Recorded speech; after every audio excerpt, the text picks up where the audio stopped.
Hello everybody. This is Digital Blackboard by Sachin P. Nagmute, Assistant Professor at St. Vincent Pallotti College of Engineering and Technology, Nagpur. इस video में हम जो topics discuss करने वाले हैं वो है concept of resistor, concept of inductor, concept of capacitor and concept of reactance. तो सबसे पहले हम शुरू करते हैं रेजिस्टेंस से। हमें पता है कि resistance is the property of material which oppose the flow of current, यानी करंट के फ्लो होने को जो प्रॉपर्टी अपोज करती है उसे हम रेजिस्टर कहते हैं। लेकिन एग्जैक्टली ये रेजिस्टेंस क्या होता है, ठीक है, वो हम देखेंगे। तो किसी कंडक्टर में अगर करंट फ्लो होता है तो बेसिकली वो करंट फ्लो होता है उस कंडक्टर में रहने वाले फ्री इलेक्ट्रॉन्स की वजह से। और ये फ्री इलेक्ट्रॉन्स कहाँ पे रहते हैं, तो उस कंडक्टर में रहते हैं एटम्स। उस एटम के आउटर मोस्ट ऑर्बिट में जो फ्री इलेक्ट्रॉन्स रहते हैं वो रैंडम डायरेक्शन में मूव होते रहते हैं। लेकिन जब हम वोल्टेज अप्लाई करते हैं, इलेक्ट्रोमोटिव फोर्स अप्लाई करते हैं, तो उनको एक ओरिएंटेशन मिलता है और वो इलेक्ट्रॉन्स नेगेटिव से पॉजिटिव की तरफ फ्लो होते हैं और इसी को हम करंट बोलते हैं। तो समझ लो कि हमने एक बैटरी लगा दी है डीसी और इलेक्ट्रॉन्स जो है नेगेटिव टू पॉजिटिव फ्लो हो रहे हैं। इसका मतलब कन्वेंशनल करंट फ्लो हो रहा है पॉजिटिव टू नेगेटिव। अब जब ये इलेक्ट्रॉन्स फ्लो होते हैं तो इनका पाथ जो है वो स्मूथ नहीं रहता, ये इतने इजीली फ्लो नहीं होते क्योंकि उस कंडक्टर के अंदर बिलियंस ऑफ एटम्स रहेंगे। तो जब ये फ्री इलेक्ट्रॉन्स फ्लो होंगे तो बट नेचुरल है कि वो एटम्स के ऊपर कोलाइड्स होंगे। इसका मतलब उन्हें उस एटम को क्रॉस करना है और आगे बढ़ना है। सो इसका मतलब ये है कि इलेक्ट्रॉन्स को कुछ अपोजिशन मिल रहा है, उनका पाथ इतना स्मूथ नहीं है। इसी अपोजिशन को हम बोलते हैं resistance. When electrons flows from negative to positive, their path is not smooth, they collides on different atoms. और इस कोलिजन की वजह से फ्रिक्शन होता है और उस कोलिजन और फ्रिक्शन को ही हम रेजिस्टेंस बोलते हैं। ठीक है। So resistance is the property of material which oppose the flow of current. लेकिन वो रेजिस्टेंस अपोजिशन आता कहाँ से है, तो कोलिजन और फ्रिक्शन की वजह से। ठीक है। अब जब भी कोलिजन और फ्रिक्शन होता है तो बट नेचुरल है वो हीट के फॉर्म पे रिलीज होती है। Collision and friction results in the form of heat. इसलिए जब भी रेजिस्टेंस से करंट फ्लो होता है तो हमेशा हीट रिलीज होती है। तो रेजिस्टेंस का ये कंसेप्ट है। तो रेजिस्टेंस का कंसेप्ट अगर हमेशा ध्यान में रखना है तो रेजिस्टेंस बोला इसका मतलब ये है कि इलेक्ट्रॉन्स को मूव होने के लिए जो पाथ है वो स्मूथ नहीं है, उनको फ्रिक्शन मिलता है, कोलिजन होता है, तो उसे हम बोलते हैं रेजिस्टेंस। ठीक है। अब आगे बढ़ेंगे। आगे हम एक पैरामीटर देखेंगे जो है रिएक्टेंस। अब जैसे रेजिस्टेंस की डेफिनेशन है, it is the property of current which opposes the flow of current, वैसे रिएक्टेंस की भी डेफिनेशन है, it is the opposition offered to the flow of AC current in AC circuit. तो definition में ये clear हो रहा है कि रेजिस्टेंस रिएक्टेंस जो है वो अपोज तो कर रहा है, लेकिन वो किसे अपोज कर रहा है, एसी करंट को और एसी सर्किट में। ठीक है। तो इसका हम पहले ये देख लेंगे कि रिएक्टेंस भी अपोज कर रहा है करंट को और रेजिस्टेंस भी अपोज कर रहा है, तो दोनों में डिफरेंस क्या है। तो डिफरेंस ये है कि रेजिस्टेंस जो है opposes both AC and DC current. तो एसी करंट फ्लो हो या फिर डीसी करंट फ्लो हो, कोलिजन और फ्रिक्शन तो होना ही है, इसलिए resistance opposes both AC and DC current. तो फिर रिएक्टेंस क्या है, तो reactance opposes only AC current. तो रिएक्टेंस का जो अपोजिशन रहेगा करंट को, तो वो सिर्फ कौन से करंट को रहेगा, एसी करंट को। और एसी को ही रहेगा, क्यों रहेगा वो अपन देखने वाले इस वीडियो में। दूसरा डिफरेंस ये है कि resistance is available in every material. तो कोई भी मटेरियल में आप करंट फ्लो कराने जाओ तो वहां पे रेजिस्टेंस को जो है कोलिजन फ्रिक्शन की वजह से अपोजिशन तो मिलने ही वाला है।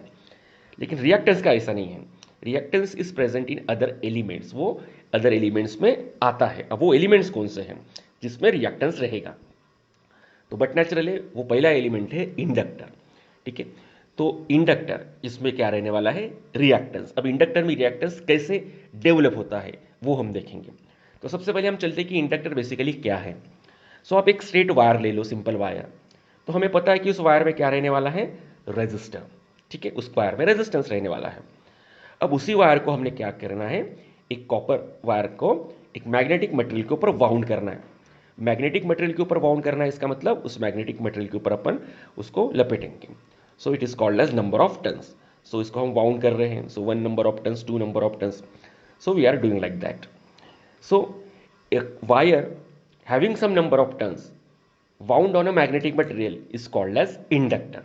तो ये इंडक्टर का डिजाइन है। तो इंडक्टर का डिजाइन एकदम सिंपल है, एक मैग्नेटिक मटेरियल ले लो, उसके ऊपर कॉपर वायर को वाउंड कर दो, तो हमें मिल जाता है इंडक्टर। ठीक है।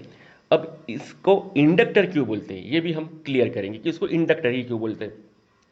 और जब हम उसका सिंबल ड्रॉ करते हैं तो सिंबल इज लाइक दिस, ठीक है, इसको हम बोलते हैं इंडक्टर का सिंबल। तो ये इंडक्टर का डिजाइन है और यहाँ पे आपको दिख रहा है इंडक्टर का सिंबल, और इंडक्टर का यूनिट है हेनरी, ठीक है। अब हम एक काम करेंगे, इस इंडक्टर को सप्लाई देंगे एसी, ठीक है। अब जब एसी सप्लाई देंगे तो but naturally AC current flow होगा। अब एसी करंट की प्रॉपर्टी क्या है, the direction of AC current and magnitude of AC current changes with respect to time. तो एसी करंट की डायरेक्शन और मैग्नीट्यूड टाइम के साथ क्या होता है, चेंज होता है, तो उसे हम इसे साइनोसोडल बोलते हैं। अब जब एसी करंट उस इंडक्टर से फ्लो होगा तो इंडक्टर्स में क्या है, नंबर ऑफ टर्न्स है।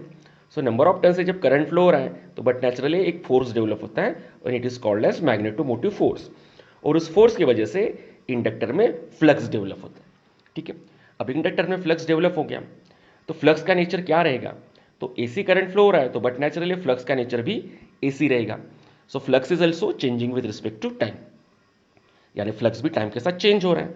अब फ्लक्स जब टाइम के साथ चेंज हो रहा है और वही फ्लक्स क्या होगा, उस इंडक्टर के साथ लिंक होगा, तो वो फ्लक्स जो है उसी इंडक्टर के साथ लिंक हो रहा है। सो इंडक्टर का मतलब क्या है, inductor is made up of conductor, so flux भी है, कंडक्टर भी है, and flux linking with that conductor is changing with respect to time. तो according to Faraday's law of electromagnetic induction क्या होगा, whenever flux linking with any conductor changes with respect to time, EMF will get developed in that conductor। तो according to Faraday's law of electromagnetic induction उस inductor में क्या develop हो रहा है, voltage, ठीक है। अब इस इंडक्टर में इंड्यूस हुआ वोल्टेज, तो बस whenever AC current flows through an inductor or whenever AC supply given to an inductor it induces an EMF, it induces an EMF, इसलिए इसका नाम क्या रखा गया है, इंडक्टर, ठीक है, क्योंकि वो इंड्यूस करता है ईएमएफ को जब एसी सप्लाई उसमें से हम पास करेंगे, ठीक है। चलो, तो यहाँ पे आ गया ईएमएफ, इस ईएमएफ का नाम देते थे हम ईएल, ठीक है। EL is the induce EMF in inductor. अब direction of this EL is given by Lenz's law. So according to Lenz's law the direction of induce EMF always opposes the cause producing it. इसका मतलब ये जो भी EMF induce हुआ है वो किसको अपोज करेगा, उसके कॉज को। कॉज है फ्लक्स, और फ्लक्स के लिए कौन रिस्पॉन्सिबल है, करंट। इसका मतलब ये ईएल जो है करंट को अपोज करेगा, तो यहाँ पे करंट को अपोजिशन मिल रहा है। अब ये जो अपोजिशन करंट को मिल रहा है, क्या इसे हम रेजिस्टेंस बोलेंगे, नहीं, क्योंकि रेजिस्टेंस हमने ऑलरेडी देख चुके हैं कि जब कोलिजन होगा, फ्रिक्शन होगा, एटम्स के ऊपर जब इलेक्ट्रॉन्स कोलाइड होंगे, उस टर्म को हम रेजिस्टर बोलते हैं। यहाँ पे तो ऐसा हो नहीं रहा है, लेकिन करंट को अपोजिशन तो मिल रहा है, so this opposition is called as reactance. तो इसे हम बोलते हैं reactance, okay. So opposition to the flow of current which is not like resistance is called as reactance, और reactance को हम डिनोट करते हैं एक से। सो इसे हम याद रखने के लिए न्यूटन्स का लॉ भी देख सकते, for every action there is equal and opposite reaction, so that's why the name is given reactance, ठीक है। तो इंडक्टर में जब भी एसी करंट फ्लो होगा तो उस करंट को, उस इंडक्टर में फ्लो होने वाले करंट को हमेशा अपोजिशन मिलेगा, और उस अपोजिशन को बोलेंगे हम रिएक्टेंस। तो क्लियर हो गया, तो इसका मतलब रिएक्टेंस कहाँ पे आ गया, इंडक्टर में। तो इस रिएक्टेंस को बोलते हैं इंडक्टिव रिएक्टेंस। क्या बोलते हैं इसको, इंडक्टिव रिएक्टेंस। तो reactance which is associated with inductor, ठीक है। अब हम डेफिनेशंस की तरफ चलेंगे। सो इंडक्टर सिंपल है, coil having some number of turns. उसके बाद इंडक्टेंस क्या है, तो it is the property of material by which it induces an EMF in it when AC current flows through it, ठीक है, and inductance is measured in henry. उसके बाद reactance क्या है, इंडक्टिव रिएक्टेंस क्या है, so it is the opposition offered by the inductor to the flow of AC current, और उसका यूनिट क्या है, ओम। जैसे रेजिस्टर का यूनिट ओम है, वैसे रिएक्टेंस का यूनिट भी क्या है, तो ओम है, ठीक है। अब रिलेशन क्या है कि एक्सेल यानी इंडक्टिव रिएक्टेंस, और वो किसके घर में रह रहा है, वो किसके साथ है, इंडक्टर के साथ, जिसका यूनिट है हेनरी। तो उस हेनरी और ओम में रिलेशन क्या है, तो Excel is equal to 2πfl। तो ये रिलेशन कैसे बनता है वो भी हम देख लेंगे कि so XL is equal to 2πfl, और 2πf का मतलब होता है omega, so XL is equal to omega L, ठीक है। इसका मतलब इंडक्टिव रिएक्टेंस फ्रीक्वेंसी के साथ डायरेक्टली प्रोपोर्शनल है। अब इसे भी हम वेरीफाई करेंगे। अब देखो, आपको दो एग्जांपल बताते हैं हम कि opposition by XL is proportional to frequency. अब हमारे पास दो केसेस हैं, हमारे पास दो फ्लक्सेस है, φ1, ठीक है, जिसकी फ्रीक्वेंसी f1, और हमारे पास और एक फ्लक्स है जिसकी वेव फॉर्म में ड्रॉ कर रहा हूँ उसको बोलेंगे हम phi2 और उसकी फ्रीक्वेंसी है f2। अब क्लियर है कि f2 is greater than f1। So rate of change of flux with respect to time कहाँ पे ज़्यादा होगा? सो f2 पे ज़्यादा होगा क्योंकि f2 की फ्रीक्वेंसी ज़्यादा है। इसका मतलब d phi1 by d phi2 by dt will be greater than d phi1 by dt, क्योंकि यहाँ पे rate of change of flux ज़्यादा है विथ रिस्पेक्ट टू phi1। तो d phi2 by dt by is greater than d phi1 by dt, इसका मतलब E2 यानी induced CMF E2 is greater than E1। ठीक है, अब मुझे बताओ लेंजेस लॉ के हिसाब से क्या होगा? Opposition by E2 will be greater than opposition by E1। इसका मतलब ज़्यादा अपोजिशन कौन करेगा? E2। और क्यों? क्योंकि उसकी फ्रीक्वेंसी, उस फ्लक्स की फ्रीक्वेंसी ज़्यादा है, and that's why frequency is directly proportional to opposition. इसलिए ये जो फार्मूला है जो हमें देखा XL is equal to omega L, ये वैलिड हो रहा है यहाँ पे। ठीक है, चलो, तो ये हो गया कंसेप्ट इंडक्टर का और रिएक्टेंस का। अब हम आगे चलेंगे अगले एलिमेंट की तरफ जिसको बोलते हैं हम कैपेसिटर। अब ये कैपेसिटर क्या है? तो सिंपल है कैपेसिटर को डिजाइन करना। Two conducting plate separated by dielectric medium is called as capacitor. ठीक है, और ये कैपेसिटर हम ऐसे डिजाइन करेंगे, दो कंडक्टिंग प्लेट्स लेंगे, सेपरेट करेंगे, बीच में डाइलेक्ट्रिक मीडियम रहेगा, तो उसे हम बोलते हैं कैपेसिटर। और उसका सिंबल जो है कैपेसिटर का वो ऐसा है, और कैपेसिटर को मेजर करते हैं फैराड में। ठीक है, चलो अभी क्लियर हो गया। तो कैपेसिटर्स, तो कैपेसिटर को सबसे पहले हम एक काम करेंगे, डीसी सप्लाई देखेंगे कि डीसी सप्लाई देने के बाद कैपेसिटर में एग्जैक्टली होता क्या है। तो जब हम डीसी सप्लाई देंगे कैपेसिटर को तो क्या होगा? कैपेसिटर की प्रॉपर्टी है कि it stores the energy in the form of charges, तो चार्जेस स्टोर करेगा। तो जब हम डीसी सप्लाई देंगे उसको तो पॉजिटिव चार्जेस एक प्लेट पे आके अकोमुलेट हो जाएंगे और दूसरे प्लेट पे नेगेटिव चार्जेस जमा हो जाएंगे। तो आप देख रहे हो, तो ये जो हो रहा है इसको बोलते हैं चार्जिंग ऑफ कैपेसिटर। तो कैपेसिटर कब तक चार्ज होता है? तो कैपेसिटर तब तक चार्ज होगा जब तक कैपेसिटर का वोल्टेज और सप्लाई वोल्टेज सेम नहीं हो जाता। तो यहाँ पे चार्जिंग जो है फुल हो गया कैपेसिटर का। ठीक है, 10 वोल्ट हमने सप्लाई दिया था, ठीक है, और 10 वोल्ट ही कैपेसिटर चार्ज हो गया। अभी कैपेसिटर का चार्जिंग फुल हो गया तो चार्जिंग अभी रुक जाएगा। तो हम यहाँ पे अगर गौर करेंगे तो हमें ये दिखेगा कि यहाँ पे कैपेसिटर के अक्रॉस भी वोल्टेज कितना है? 10 वोल्ट। ठीक है, कैपेसिटर के अक्रॉस भी वोल्टेज है 10 वोल्ट और सप्लाई के अक्रॉस भी वोल्टेज है 10 वोल्ट। ठीक है, अब 10 वोल्ट 10 वोल्ट इसका मतलब दोनों फोर्सेस जो है सेम है। ठीक है, और डायरेक्शन लेकिन अपोजिट है। अब डायरेक्शन अपोजिट है और वोल्टेज सेम है, इसका मतलब ये दोनों फोर्सेस एक दूसरे को क्या करेंगे? कैंसिल करेंगे। अब जैसे ही दोनों फोर्स एक दूसरे को कैंसिल करेंगे तो इसका मतलब क्या होगा? Net force is zero. Net force क्या रहेगा? जीरो रहेगा। ठीक है, नेट फोर्स हो गया जीरो। क्लियर? तो इसका मतलब अभी कैपेसिटर के में से करंट फ्लो नहीं होगा। अभी जो है कैपेसिटर से करंट फ्लो नहीं होगा क्योंकि दोनों इक्वल एंड अपोजिट फोर्स है। इसका मतलब एक्स्ट्रा अभी करंट फ्लो होना नहीं वाला। सो कैपेसिटर ने क्या किया? डीसी के करंट को ब्लॉक कर दिया। सो कैपेसिटर ब्लॉक्स डीसी करंट। इसका मतलब करंट फ्लो ही नहीं हो रहा है। अब करंट फ्लो नहीं हो रहा है इसका मतलब अपोजिशन कितना है? इनफाइनाइट। और इस अपोजिशन को हम क्या बोल सकते हैं? हम रेजिस्टेंस बिल्कुल नहीं बोलेंगे क्योंकि रेजिस्टेंस अलग एक टर्म है।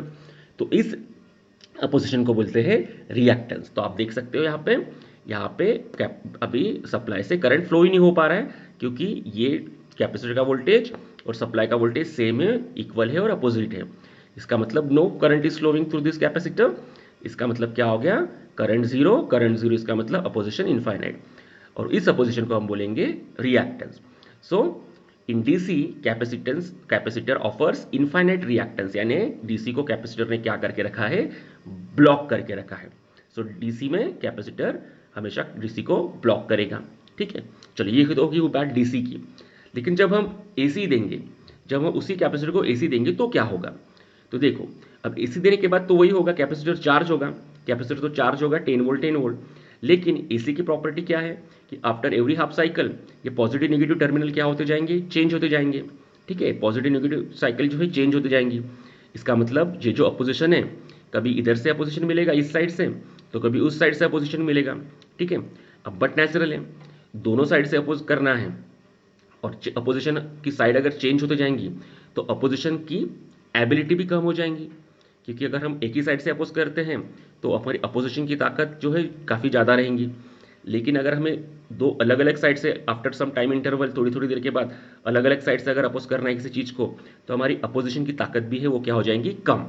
तो अपोजिशन की ताकत कम है, इसका मतलब opposition is less than infinite. अब यही सी अपोजिशन को हम क्या बोलते हैं, रिएक्टेंस।